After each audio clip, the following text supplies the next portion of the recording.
राम राम जी सबको। ज्ञान की बातें चैनल में आप सबका स्वागत है। उम्मीद करती हूँ कि आप खुश होंगे, स्वस्थ होंगे, प्रसन्न होंगे। परमपिता परमात्मा से प्रार्थना करती हूँ कि आपको खुश रखे, स्वस्थ रखे, निरोग रखे।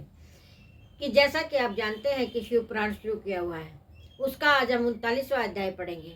और सुना करो, ना समय है तो घर में चला के छोड़ दो। घर में पॉजिटिविटी आती है, नेगेटिविटी दूर होती है। 39वां अध्याय। ब्रह्मा जी कहते हैं, नारद, कन्यादान करके दक्ष ने भगवान शंकर को नाना प्रकार की वस्तुएं दहेज में दी। ये सब करके वे बड़े प्रसन्न हुए। फिर उन्होंने ब्राह्मणों को भी नाना प्रकार के धन बांटे। तत्पश्चात लक्ष्मी सहित भगवान विष्णु शंभु के पास हाथ जोड़कर खड़े हुए और बोले, देवादिदेव महादेव, दया सागर प्रभु, तात, आप संपूर्ण जगत के पिता हैं और सब देवी सबकी माता हैं। आप दोनों सत्पुरुषों के कल्याण तथा दुष्टों के दमन के लिए सदा लीला पूर्वक अवतार ग्रहण करते हैं। यह सनातन श्रुति का कथन है। आप ने नील अंजन के समान शोभा वाले सत्य के साथ जिस प्रकार शोभा पा रहे हैं, मैं उससे उल्टे लक्ष्मी के साथ शोभा पा रहा हूँ। अर्थात सती नीलवर्णा था, आप गौरवर्ण है। उसके उल्टे में नीलवर्ण था, लक्ष्मी गौरवर्ण है। नारद में देवी सती के पास आकर ग्रह सूक्त विधि से विचार पूर्वक सारा अग्नि कार्य कराने लगा। मुझे आचार्य तथा ब्राह्मणों की आज्ञा से शिवा और शिव ने बड़े हर्ष के साथ विधि पूर्वक अग्नि की परिक्रमा की। उस समय बड़ा अद्भुत उत्सव मनाया गया। गाजे बाजे नृत्य के साथ होने वाला यह उत्सव सबको बड़ा सुखद जान पड़ा। तदंतर भगवान विष्णु बोले, सदाशिव, मैं आपकी आज्ञा से यहाँ शिव तत्व का वर्णन करता हूँ। समस्त देवता तथा दूसरे मुनि अपने मन को एकाग्र करके इस विषय को सुने।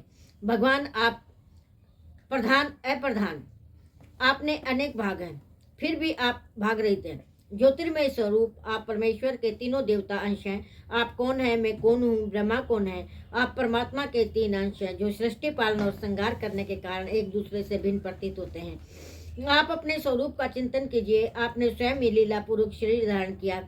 आप निर्गुण ब्रह्म रूप से एक हैं। आप ही सगुण ब्रह्म हैं। हम ब्रह्मा, विष्णु तथा रुद्र तीनों आपके अंश हैं।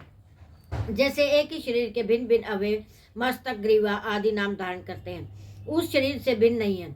इस प्रकार हम तीनों अंश आप परमेश्वर के ही अंग हैं, जो ज्योतिर्मय आकाश के समान सर्वव्यापी, निर्लय, स्वयं, धाम, पुराण, कुटस्थ, अव्यक्त, अनंत, नित्य, दीर्घ आदि विशेषणों से रहित निर्विशेष ब्रह्मा है। वही आप शिव हैं, अतः आप ही सब कुछ है। ब्रह्मा जी कहते हैं, मुनीश्वर भगवान विष्णु की बात सुनकर महादेव जी बड़े प्रसन्न हुए। तदंतर उस विवाह यज्ञ के स्वामी परमेश्वर शिव प्रसन्न हो लोक की गति का आश्रय ले हाथ जोड़कर खड़े हुए मुझ ब्रह्मा से प्रेम पूर्वक बोले। शिव ने कहा, ब्राह्मण, आपने सारा वैवाहिक कार्य अच्छी तरह संपन्न करा दिया। अब मैं प्रसन्न हूँ। आप मेरे आचार्य हैं, बताइए आपको क्या दक्षिणा दूं।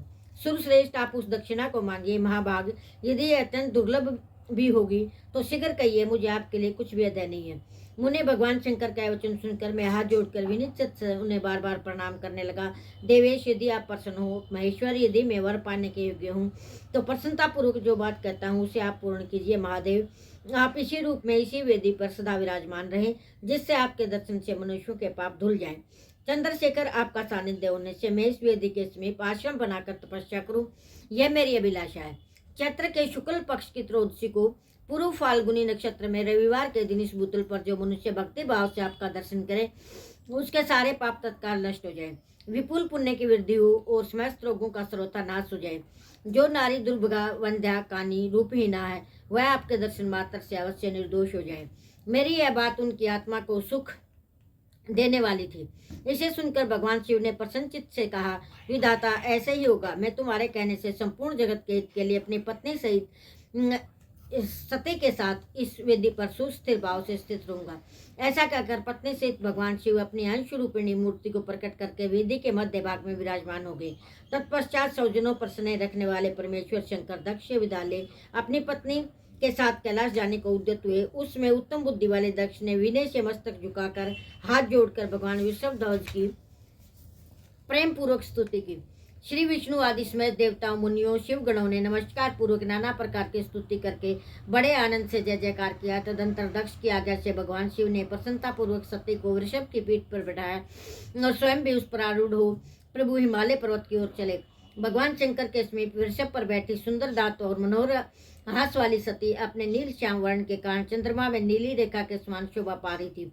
उस समय नव दंपति की शोभा देखकर विष्णु आदि समस्त देवता, मारीची आदि महर्षि, दूसरे लोग ठगे से रह गए, हिलडुल भी ना सके। दक्ष भी मोहित हो गए। तत्पश्चात कोई बाजे बजाने लगे, दूसरे लोग मधुर स्वर से गीत गाने लगे। कितने ही लोग प्रसन्नता पूर्वक शिव के कल्याण उज्ज्वल यश का गान करते हुए उनके पीछे पीछे चले। भगवान शंकर ने बीच रास्ते में दक्ष को प्रसन्नता पूर्वक लौटा दिया और स्वयं कुल होकर प्रथम गणों के साथ अपने धाम को जा पहुंचे।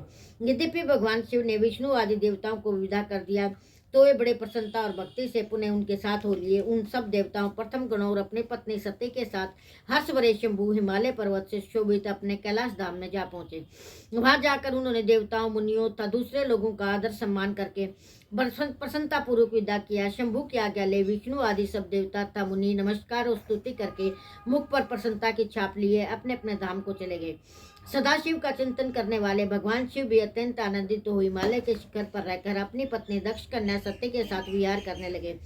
सूत जी कहते हैं, मुनियों, पूर्व काल में स्वयंभू मनवंतर में भगवान शंकर और सत्य का जिस प्रकार विवाह हुआ वह सारा प्रसंग मैंने तुमसे कह दिया। जो विवाह काल में यज्ञ में किसी भी शुभ कार्य में आरंभ में भगवान शंकर की पूजा करके शांत चित्त से इस कथा को सुनता है, उसका सारा कर्म तथा वैवाहिक आयोजन बिना किसी विघ्न बाधा के पूर्ण होता है और दूसरे शुभ कर्म भी सदा निर्विघ्न पूर्ण होते हैं। इस शुभ उपाख्यान को प्रेम पूर्वक सुनकर विवाहित होने वाली कन्या भी सुख, सौभाग्य, सुशीलता और सदाचार आदि सद्गुणों से संपन्न साध्वी स्त्री तथा पुत्रवती होती है। आज की वीडियो में इतना ही। लाइक करें, शेयर करें, सब्सक्राइब करें, कमेंट करना ना भूलें। राम राम जी।